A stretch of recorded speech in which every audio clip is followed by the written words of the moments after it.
Buenas tardes, buenos días desde Argentina. Bienvenidos al quinto Congreso Internacional REFMUR, de la Red Internacional de Estudios de Familia de Murcia. Antes que nada, agradecer de manera muy especial al profesor José Damião Rodríguez por su labor en la organización local en la Universidad de Lisboa.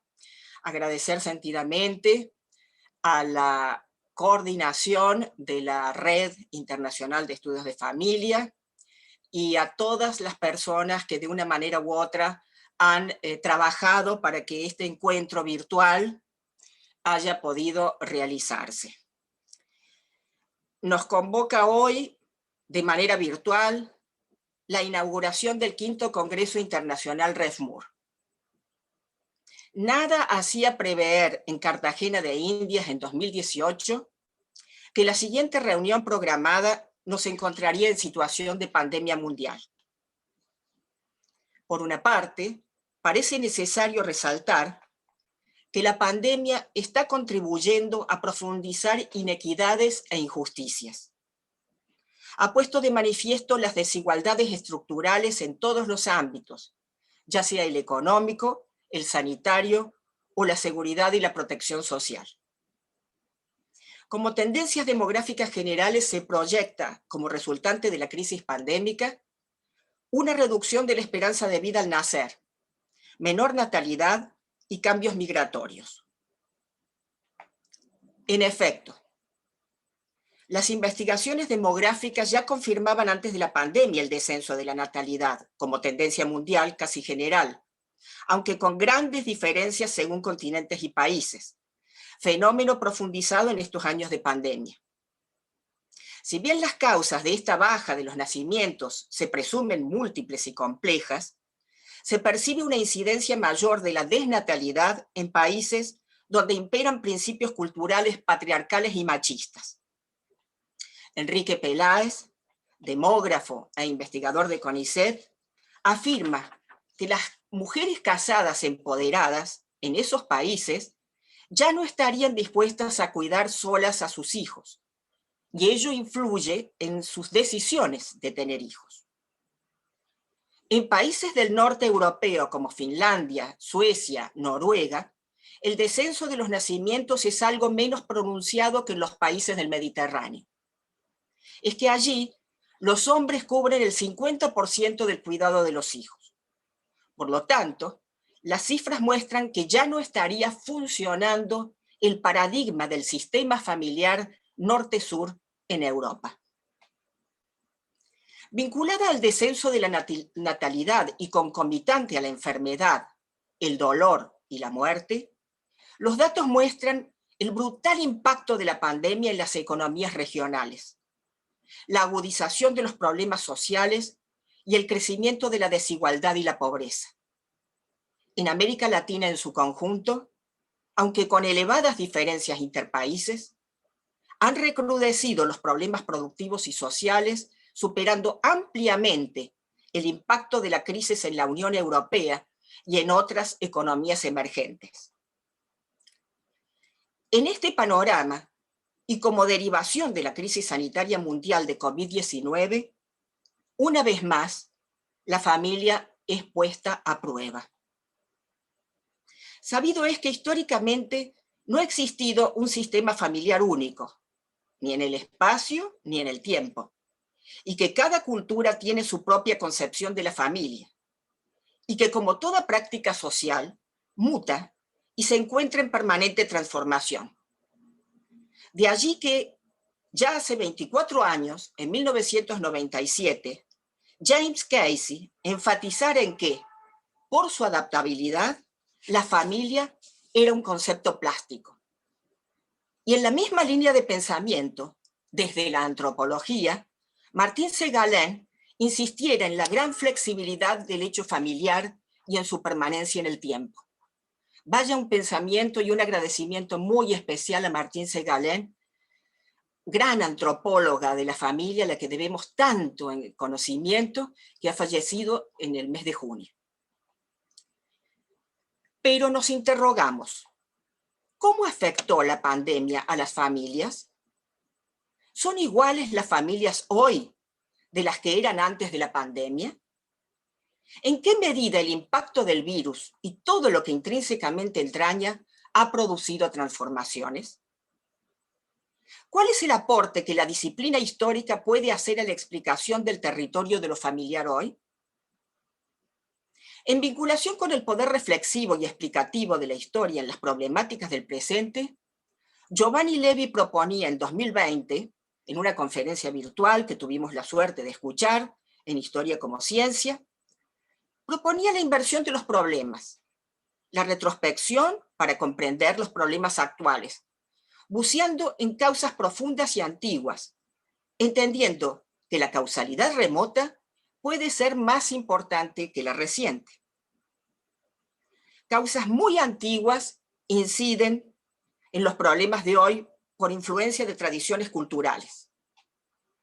Con Iván Jablón, que entendemos a la historia como un método para comprender, y que la vocación de la historia no es reflejar lo real lo más fielmente posible, sino explicar, interpretar, demostrar, para poder comprender por qué hacen lo que hacen los hombres.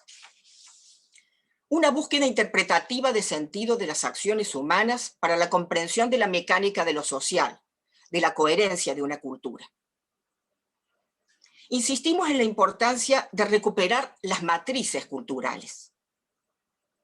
Coincidentemente, hace 15 días en el Congreso de Historia de las Mujeres, organizado por María José Vilalta en la Universidad de Lleida, Rafaela Sarti también resaltaba la importancia de la relación entre presente e investigación histórica y reflexionaba sobre la violencia intersexos como manifestación de relaciones de poder y jerarquías entre los géneros, legitimada en nuestras sociedades durante centurias por las leyes, los códigos morales y la costumbre. En esa búsqueda explicativa rescatamos el planteamiento metodológico de la interdisciplinariedad y con Joan Bestard el de la desdisciplinariedad. Bestard propuso ya en 1980 la necesidad de dar el paso de la interdisciplina a la desdisciplina a fin de encontrar problemas y puntos de contacto comunes que eliminasen esa unidad y totalidad ilusoria del objeto familia. El autor apuntaba a la necesaria relación entre historia, antropología y demografía para el estudio de la familia, ante un uso que consideraba abusivo de la tendencia inicial de caracterizar a la familia por el grupo de residencia, lo que dio lugar a toda una geografía de las formas familiares. Presentamos a continuación los tópicos de reflexión que serán objeto de esta intervención. Entre ellos, el recrudecimiento de la violencia machista y doméstica, las solidaridades parentales y los lazos intergeneracionales como matriz cultural clave, el ciclo vital humano y el recrudecimiento de los viejismos y el reincremento de la importancia del cuidado. Respecto de la violencia machista y doméstica, los tiempos de pandemia y confinamiento estarían causando un repunte global de la violencia doméstica, favorecida por las restricciones de movimiento, lo cual ha contribuido al aislamiento de los familiares, amistades y demás redes de apoyo de muchas mujeres, niños y adolescentes atrapados con sus maltratadores. Por otra parte, los servicios sociales sanitarios, judiciales y policiales desbordados han evidenciado problemas para responder a las mujeres que consiguen comunicar su situación, puesto que los recursos se han desviado a la lucha contra la pandemia. Hace unas semanas, el magistrado Joaquín Bosch afirmó ante los micrófonos de la televisión española: convenzámonos de que hay gente que desea matar a sus hijos en forma consciente y planificada. No se trata de enfermedad mental, es un acto programado resultante de una decisión. Aludía a los denominados como niños de Tenerife, un caso de la designada como violencia machista vicaria, cuando para hacer daño a la madre se asesina a los propios hijos. En el libro La familia grande, publicado el 7 de enero de 2021, Camille Kouchner, hija del exministro francés del mismo apellido, reveló los abusos que sufrió su hermano gemelo cuando era adolescente por parte de su padrastro, un conocido politólogo francés. El tabú sobre el abuso sexual de menores en general y en el seno de la familia en particular parece haberse roto en Francia, y ese país debate hoy cómo hacer frente a este flagelo que, según los resultados de una encuesta reciente, habría sufrido 1 de cada 10 franceses en su infancia o adolescencia. Problemáticas como las señaladas, que atañen al territorio de lo familiar en el siglo XXI y afectan, por lo tanto, a la médula misma de las sociedades, conmocionan en plena crisis de pandemia mundial a las naciones emergentes. Que tengan como escenario países europeos refuta la idea de que acontecimientos aberrantes vinculados a las familias son derivados exclusivos de la pobreza y desigualdad que afectan a áreas menos desarrolladas del planeta. Constituyen estas circunstancias trágicas, no generalizables, aunque tampoco excepcionales, que pueden servir como disparadores para reflexionar sobre las paradojas y contradicciones que ofrece la vida en familia en el mundo occidental en la contemporaneidad. Si entendiéramos al territorio de lo familiar, según sería esperable, como un espacio democrático, refugio material y afectivo, y universo privilegiado para el máximo desarrollo de las potencialidades humanas individuales de sus miembros. Otras facetas del maltrato familiar y doméstico, más sutiles, constituyen, por ejemplo, las insolvencias alimentarias fraudulentas para no pagar alimentos. En efecto, en pandemia empeoró el cumplimiento de los padres de la cuota de manutención. En la obra titulada Una historia de la violencia del final de la Edad Media a la actualidad, Robert Muschenbleth vincula el fenómeno de la violencia a una cultura del honor viril. De allí la asociación del esperma con la sangre.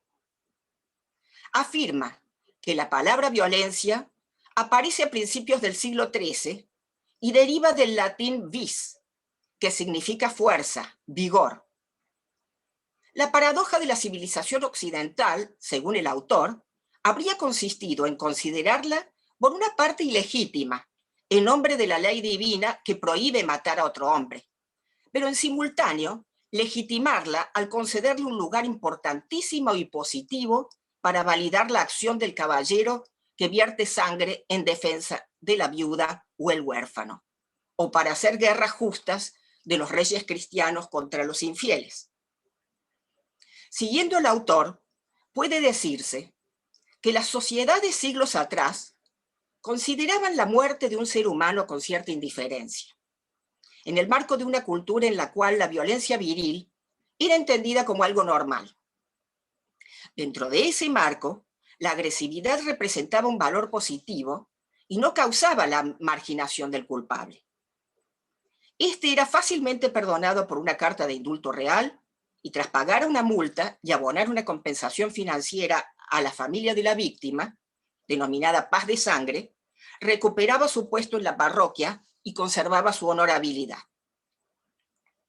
Según Norbert Elias, en el lento proceso de civilización de las costumbres en Occidente, el modelo de individuo fue cada vez menos impulsivo y refrenado por las iglesias y los estados, y capaz de un autocontrol creciente de los instintos, influyendo el Estado moderno y la economía de mercado en la mutación, porque, como ya señalara Adam Smith, para gobernar el Estado necesitaba una pacificación de los comportamientos, y el comercio, para poder prosperar con libertad y seguridad, exigía una restricción de la violencia interpersonal. Siguiendo a Norman Pounds, puede decirse que las sociedades occidentales preindustriales transitaron épocas violentas y eran sociedades dominadas por la inseguridad. Los gobiernos no trataban de combatir la violencia y más raro aún era que lo lograsen. ¿Qué seguridad podía encontrar el individuo en ese contexto? La única seguridad conocida era la que proporcionaba la familia, los parientes y la comunidad del pueblo o aldea. Las familias nucleares o extensas eran las que proveían la principal defensa ante las calamidades de la vida. Conformaban una unidad cuyos fines eran la producción y elaboración de la comida, la creación de un hogar y la protección mutua. Ello no obstaba para que la violencia se diera con la misma frecuencia en el seno familiar que en el entorno social. Pero era necesaria para procrear y para vivir. Se pertenecía a una comunidad porque se pertenecía a la familia. La comunidad no era más que una versión ampliada del clan formado por varias familias o grupos familiares extensos. La endogamia era tal que todo el mundo era primo. Los vínculos tan estrechos intensificaban los celos, las querellas, las disputas por dotes y herencias. Si las guerras destruían los hogares y cosechas, los individuos erraban solos sin hogar en un mundo donde no había sitio para ellos. Llegados a este punto, resulta necesario reconocer al antiguo régimen, y con más razón al siglo XIX y en gran parte del XX, como momentos en los cuales la violencia sexual gozaba de gran indulgencia. Es que dentro de la pareja, la noción misma de la violencia sexual gozaba de gran indulgencia, como digo, porque era impensable, ya que el cumplimiento del débito conyugal para la esposa fue sancionado en el derecho codificado moderno como parte de la obediencia debida al marido y a las necesidades de alivio sexuales de éste. Asimismo, la relación sexual impuesta en la noche de bodas a la joven esposa virgen ha sido entendida históricamente como un rito obligatorio, ya que la función primigenia del matrimonio era, desde la concepción católica, la procreación. Respecto del papel de la Iglesia en las transformaciones familiares, Jack Goody, historiador y antropólogo, ha remarcado el combate que libró la Iglesia contra prácticas romanas vinculadas a estrategias hereditarias como la adopción, el concubinato, el divorcio, en la convicción de que las mismas contribuían a privarla de herencias y riquezas que las familias podían legarle. El combate de la Iglesia se extendería también a los linajes, siguiendo a Irigoyen López. Con la teoría de los impedimentos matrimoniales, la Iglesia buscó debilitar entramados parentales tejidos a partir de frondosas redes de alianzas matrimoniales endogámicas, acabando por convertirse en el principal mecanismo regulador y controlador del orden social. Por otro lado, la tradición consensualista también fue motivo de confrontación, ya que dejaba librada la decisión de los futuros cónyuges la voluntad de contraer o no nupcias, entrando en conflicto con los intereses de las grandes familias y grupos de parentesco. En referencia al incesto, como dice Chacón Jiménez, se trataba de un problema de la cultura del mundo clásico trasladado a la civilización y cultura cristiana, interpretada, como explicó Lévi-Strauss, como la transición entre el estado de la naturaleza y el estado de la cultura. Su prohibición radicó, según afirma Chacón, en la necesidad de reglamentar las relaciones sociales y sexuales. Se constata que la prohibición del hecho incestuoso ha recibido diferentes explicaciones a lo largo del tiempo, desde el tabú cultural a las razones eugenésicas, pasando por la dañosidad social y familiar, íncita en la conducta o la promoción de la exogamia. En la interpretación actual, aún entre adultos y consensuadas, se considera que las prácticas incestuosas afectan la organización familiar porque desdibujan y confunden los papeles de cada uno de sus miembros y por su componente de desigualdad y de sometimiento. Pasamos al siguiente punto: solidaridades parentales y lazos intergeneracionales como matriz cultural clave. En relación a las solidaridades familiares y a los lazos intergeneracionales, el autor colombiano Pablo Rodríguez ha afirmado que no hay pobre más pobre que el que no tiene familia. Otro refrán popular afirma: la riqueza de los pobres radica en los parientes. Asociado a ello, Chacón Jiménez se encuentra en el patronazgo, el clientelismo, la vecindad y otras formas de sociabilidad como la amistad o el sentimiento de familia, la matriz cultural clave para comprender los mecanismos de funcionamiento de las sociedades del pasado, y enfatizaríamos en la importancia de su papel también en el presente. En efecto, puede afirmarse que han sido los vínculos familiares, amplios o reducidos, los que han conformado el entramado social en los países iberoamericanos. Rodríguez señala que en algunos momentos instituciones locales parecían una extensión de los grupos familiares. Familia, relaciones de parentesco y comunidad han constituido, pues, un universo en la historia latinoamericana, especialmente en zonas indígenas y campesinas. Por supuesto que hay matices y grandes diferencias regionales entre las familias de los distintos países, múltiples y cambiantes formas. La diversidad es la clave para caracterizar a las familias de Iberoamérica.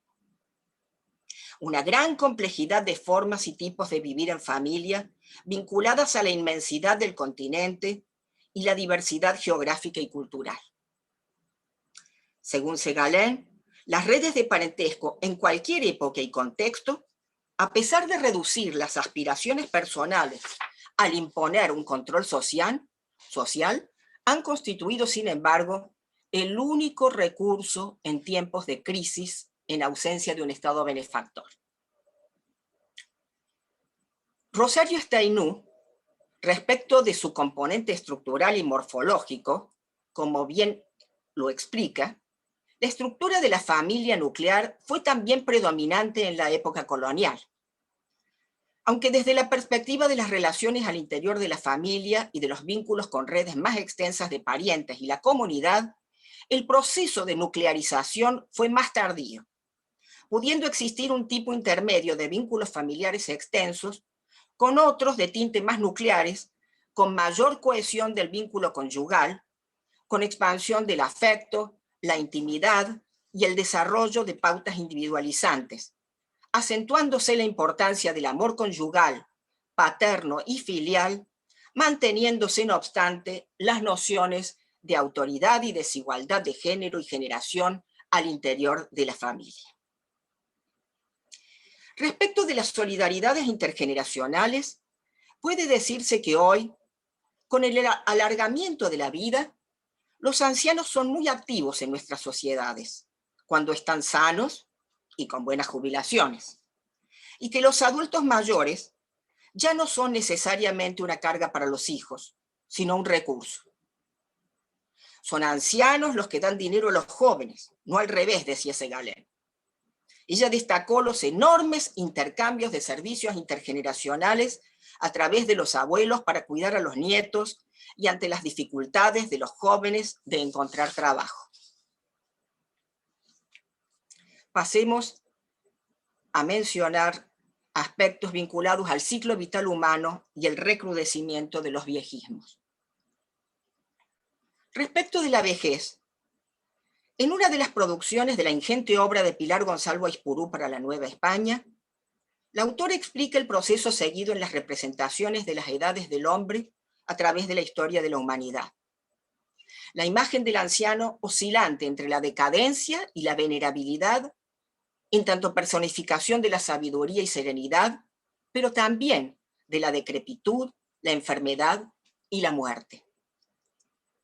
Según García González, en coincidencia con Volpi Scott, la edad como objeto de investigación no constituye un concepto neutro ni estático y está cargado de ideología. García González resalta su importancia en la definición del estatus y roles desiguales, en los valores y estereotipos asignados a las personas en una sociedad, y dice que constituye un aspecto fundamental en la construcción de las relaciones de género. Es un hecho que los ancianos constituyen un segmento puesto en discusión en tiempos de pandemia. La crisis por COVID se produjo en momentos de plena expansión del envejecimiento global. Y como el coronavirus ataca con singular virulencia a las personas mayores, estas han ocupado la atención internacional al ser identificados como el sector al que se debía cuidar más, pero también como grupo peligroso, pasible de ampliar la red de contagios. Como resultado, fue el florecimiento de los viejismos entendidos como decadencia, segunda infancia, inutilidad, carga social. Los prejuicios ancestrales más nefastos, afirma María Isolina Dabove en Vejez en tiempos de pandemia, resurgieron. Se asistió a la generalización de lo que se concibe como adultos mayores, aun conociéndose que una mayoría enorme de adultos logra transitar un envejecimiento activo y saludable a edades avanzadas. Otro aspecto radicó en los giros del lenguaje utilizados para designarlos, con las denominaciones de abuelos, abuelitos, nonos, nonitos, entre otras. Más grave fue la ausencia de respeto a la autonomía de las decisiones de las personas mayores y el derecho al autocuidado y la opción que debió privilegiar en centros sanitarios la vida de las personas más jóvenes sobre la de las mayores en ciertas circunstancias. La muerte en soledad constituyó otro efecto de la pandemia. La situación de los institucionalizados en estado de desatención y abandono fue la constante en ciertos casos. Respecto del reincremento de la importancia del cuidado, en uno de sus informes sobre el impacto de la pandemia del COVID-19, la Organización de las Naciones Unidas ha subrayado la dependencia que la sociedad tiene de las mujeres, tanto en primera línea sanitaria como en el hogar. Los avances logrados con gran esfuerzo en materia de derecho de las mujeres también se encuentran amenazados. El cuidado de la casa, de los hijos, de los padres, de los enfermos, en la casa o en los centros sanitarios, en instituciones o en el hogar, adquiere gran importancia. Las familias, y en especial por tradición cultural, las madres, debieron reasumir un papel directo en el proceso educativo de los hijos. Y en la vinculación entre pasado y presente, la experiencia COVID muestra de nuevo, como lo había sido históricamente, al territorio doméstico como espacio de cuidado mutuo y protección, y con el incremento del trabajo desde la casa, también como espacio laboral y de remuneración, tendiendo un nuevo puente entre el pasado preindustrial y la actualidad. Muchas gracias.